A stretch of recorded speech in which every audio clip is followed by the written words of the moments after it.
Welcome, everybody. It's the ShopNotes Podcast. I'm your host, Phil, along with John and Logan today. It's episode number 224, which means it's not just the second season of this. It means that there are 223 previous episodes of the ShopNotes Podcast. So if you haven't been familiar with our back catalog, feel free to check it out on your podcast platform of choice and listen to previous episodes, and may even dissuade you from listening to more.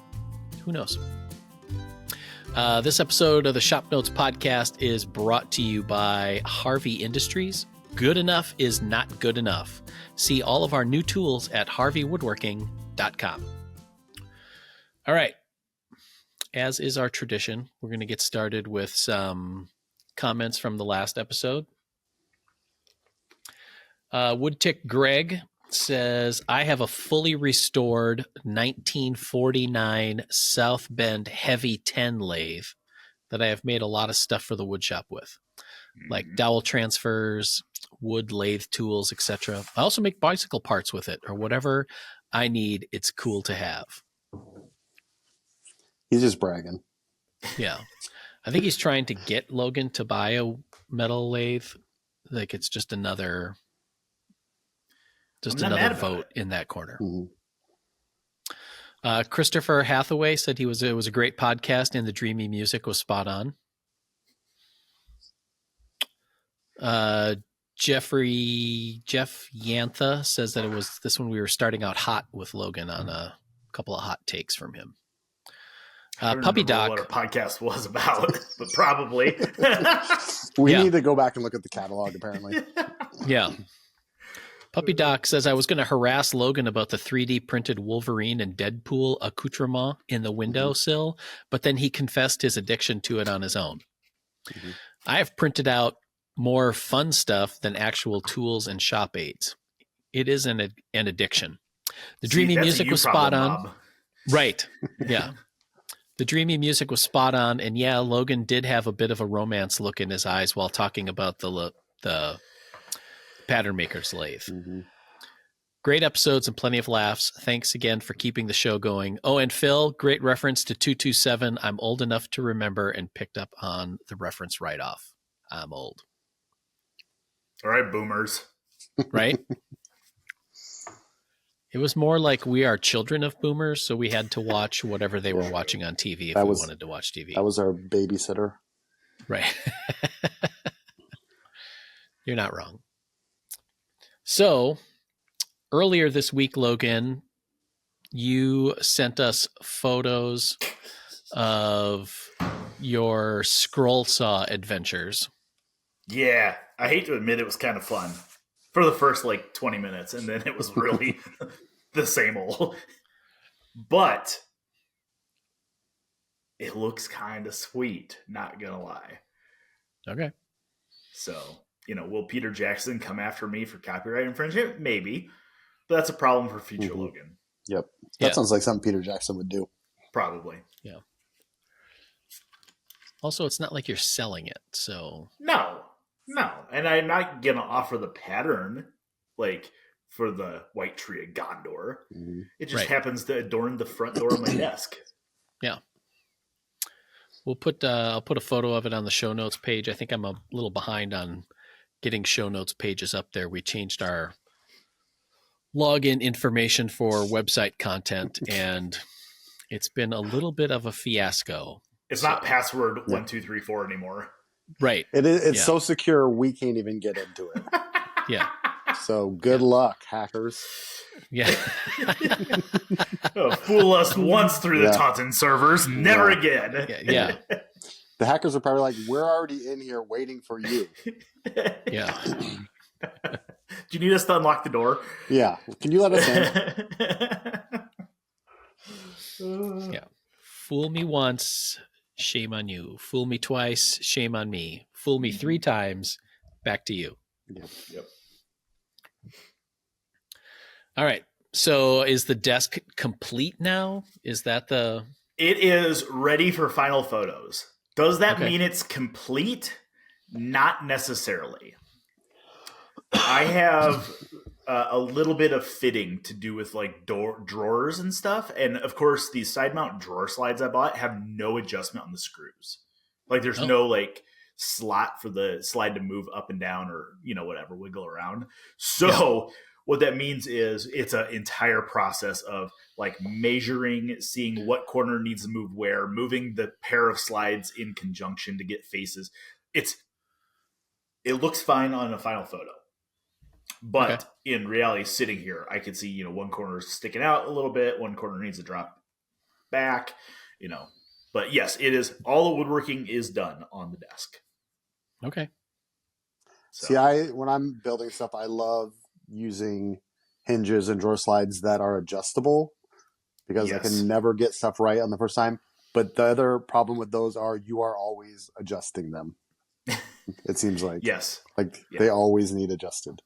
They're always moving, and then you readjust. Well, and of course, I also I didn't make a mistake. I knew this going in. I didn't know how close I cut it though. I used 20. So I originally bought 24-inch side mount drawer slides or bottom mount drawer slides, which are very expensive. I think the pair of them was like $85, right? Whoa. Okay. They're very expensive. And then I realized that the 24-inch slides were far too long. I technically, my top is 26 or 28 inches. So I'm like, 24 will be fine. They were too long. So there is no 22. A 22-inch slide would have been perfect. But there was 21. And I'm like, yeah, I can get that to work.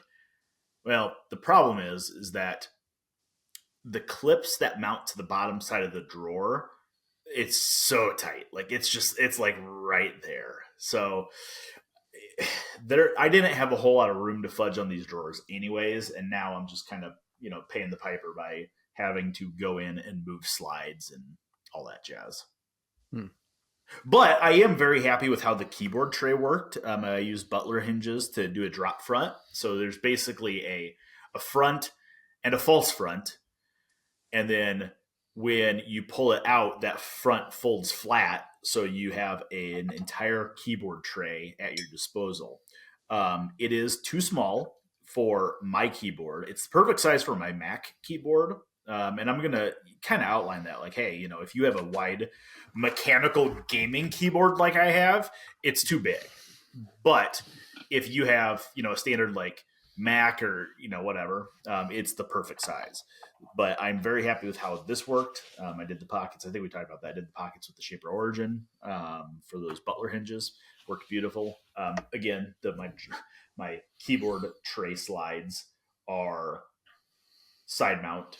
No adjustment on those either. So, yeah. But nope, this project is wrapped up. I have to write the article in the next 3 days to send it to the printer next week. And then, my next project is those church doors. So I got to get material picked up for those. And that should be a pretty, as we talked about, doors are a big project, but there's not many parts. So it should be a pretty fast one, I think. Okay. So is that going to be a project for the magazine? Yeah, I think I'm going to. Just kind of like, I don't know if it's going to be like who's going to want to build a Serbian Orthodox church door pair? You know what I mean? If somebody's starting a Serbian Orthodox church, you got to start with the doors, right? That's true. Right. You need doors. But I think it's going to be more of a, door building techniques, like, big mortises, big tenons, raised panels, stuff like that. Mm-hmm. Well, and you could talk about hardware too for what you need for exterior doors and supporting that kind of weight and that kind of thing. So, So you're going to do like ball bearing hinges? Is that what it is? Or is it just big giant strap hinges? I think giant strap hinges. I think those will look sweet. The problem is I also have to build like the door frame on it. So it's like, I got to go double check all the measurements. I figure you halfway build that on site, right? Like you kind of like, there's a threshold that's already there. That threshold will probably do a new mahogany threshold to match the doors, you know. So there's a lot of little things that need to be finessed on the fitting, but that also gives me the leeway to use what hinges I want. You know, I can use big strap hinges; those would look really cool. You know, it does have to have, you know, because it's a public space, it has to be like ADA compliant with like being able to have the right pulls on it, and you know, it has to be secure so they can lock it. So there has to be some form of deadbolts and pins in the tops and bottoms of the door so they can lock one door and leave the other door open. There's a lot of things that have to happen on this, so I think it'll make an interesting article just to kind of touch on something different. And we did the Craftsman door in Woodsmith a couple of years ago. That was really cool. Yeah. How wide are each of the doors? I think it's been a couple months since I measured them. I think they're 36. So each door is 36. 36 by 80 is each door. So the overall opening would be 72 by 80. Okay. If my public school math checks out, which I think it does. Never know. So you're going to go down south and get mahogany to Sawyer yourself, and Yep, we're driving to Florida. Yep. You and the family want to ride with, John? You could ride in the Sure. trailer. I mean, we're going anyways. You're going anyways, yeah. We'll split gas.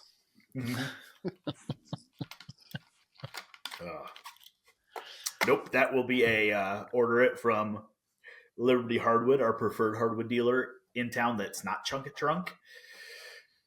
Yeah. I mean, again, this is always an issue. When you order a material like that, it's like all my parts have to be 6 inches wide. If I order 200 board feet of mahogany, I might get some that's 4 inches wide. Mm-hmm.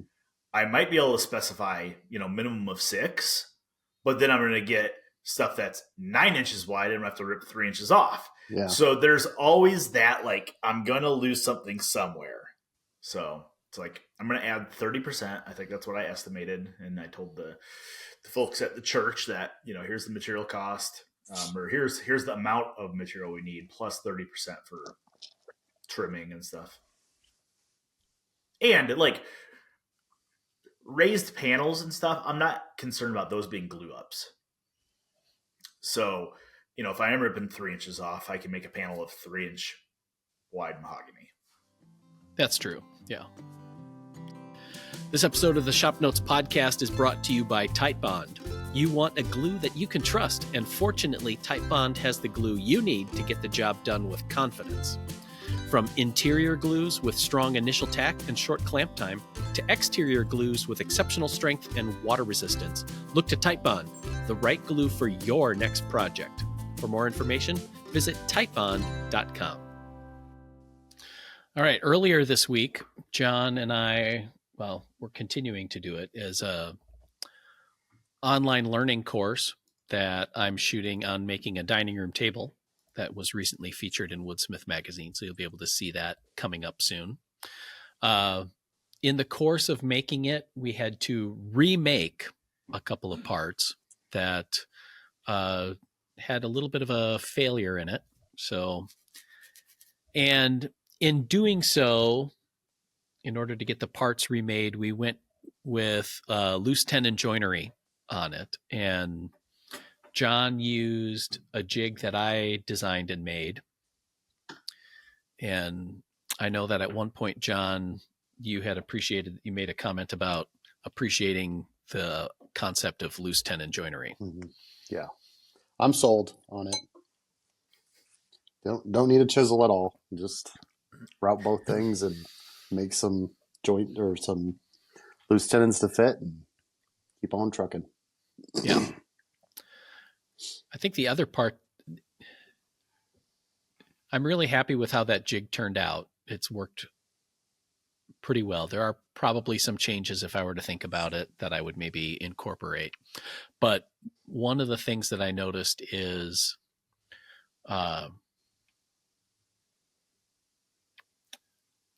having the right bit really makes a difference.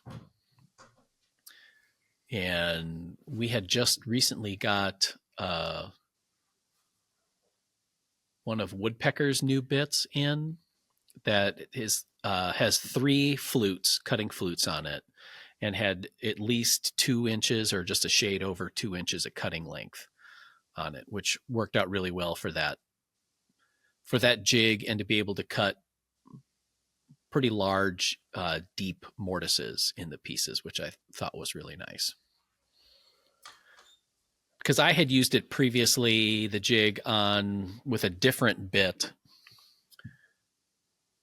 and I don't know. There's just that sound that a spiral bit that's either dull or not well designed makes, that gives you a sense of unease as you're using it. You get a little clinchy.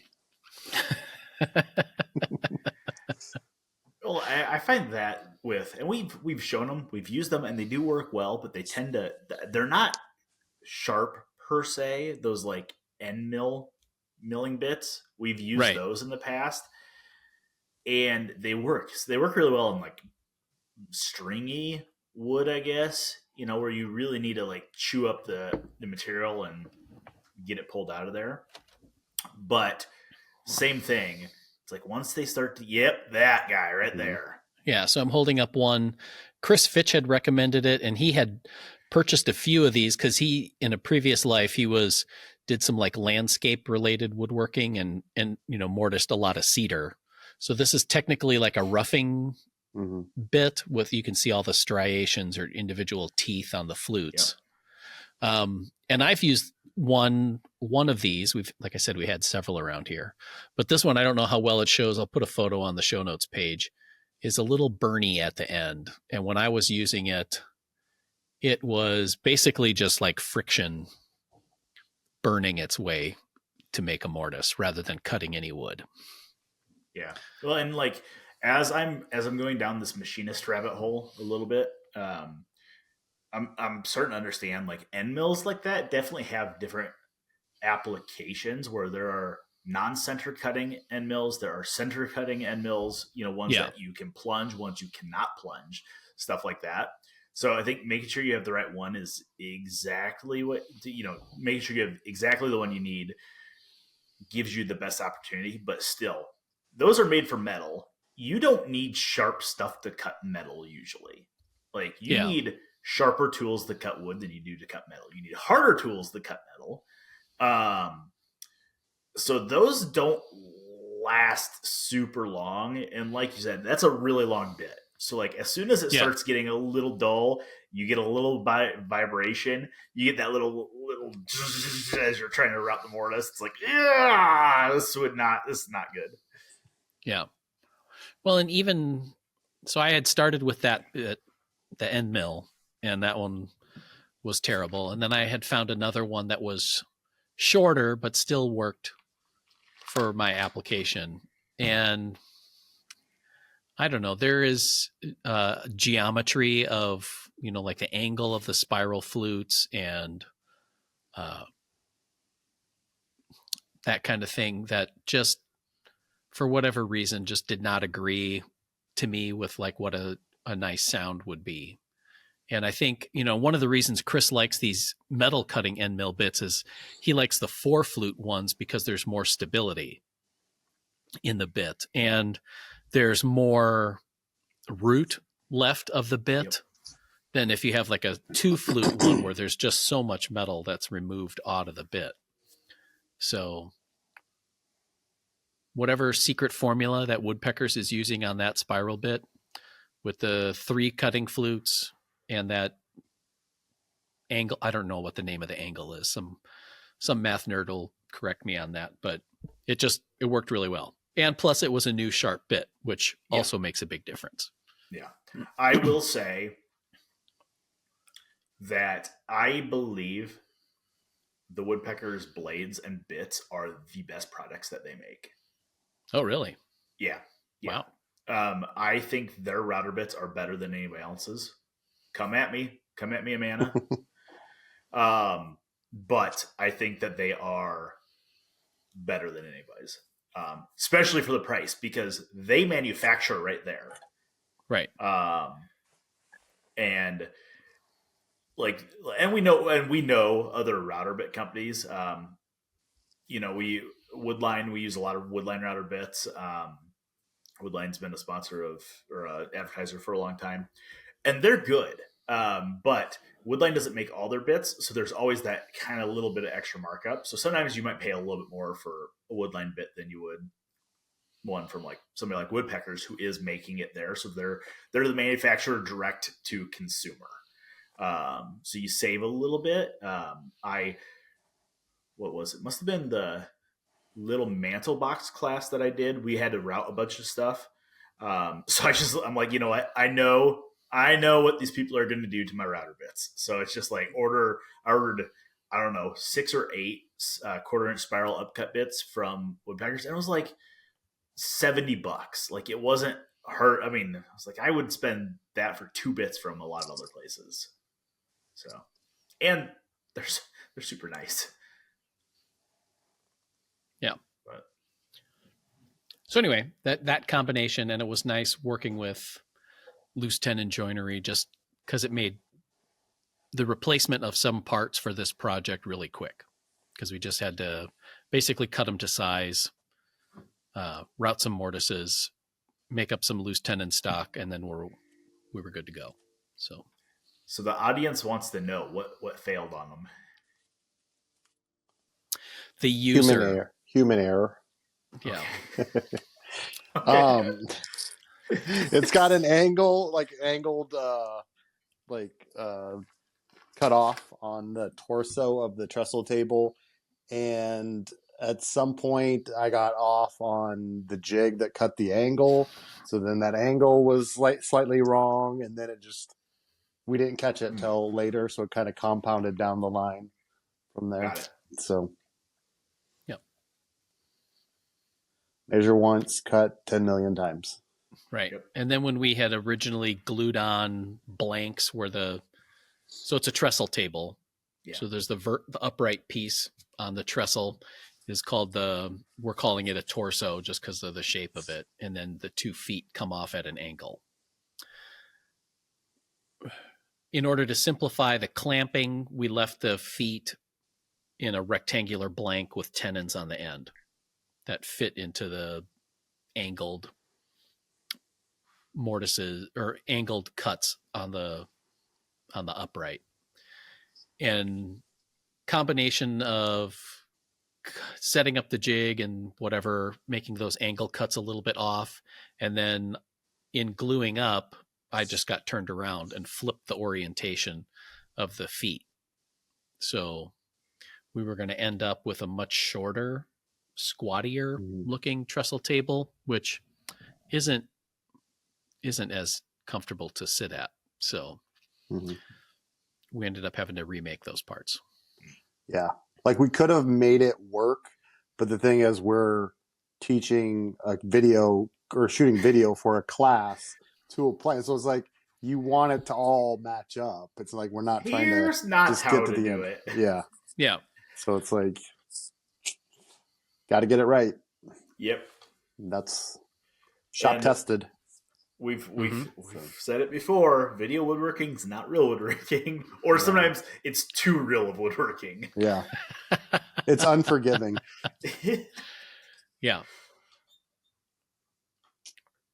So yeah, it's hard to say. Like, if that were in my shop, would I have just rolled with it and adjusted the shape of the final shape? You know.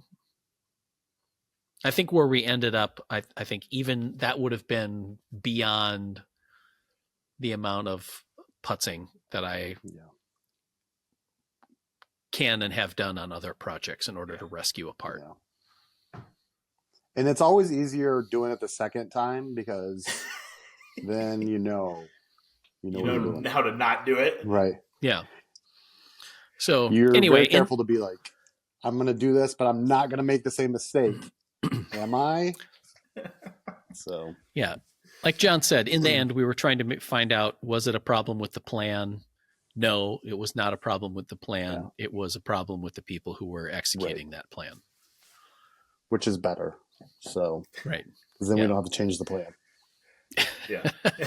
we just had to change us. Yeah. So anyway, lessons learned. It was Yep. It was a good opportunity to try some new stuff and exercise some patience. Yeah.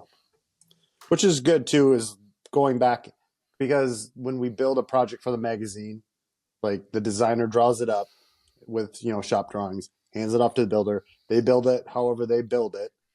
And then they explain it to the artist and the editor, and they show however they want to show it.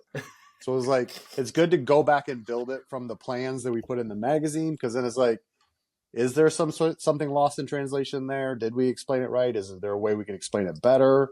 So it's like going back and checking our own work. So it all checks out. Like we said, the problem's with us. Yeah.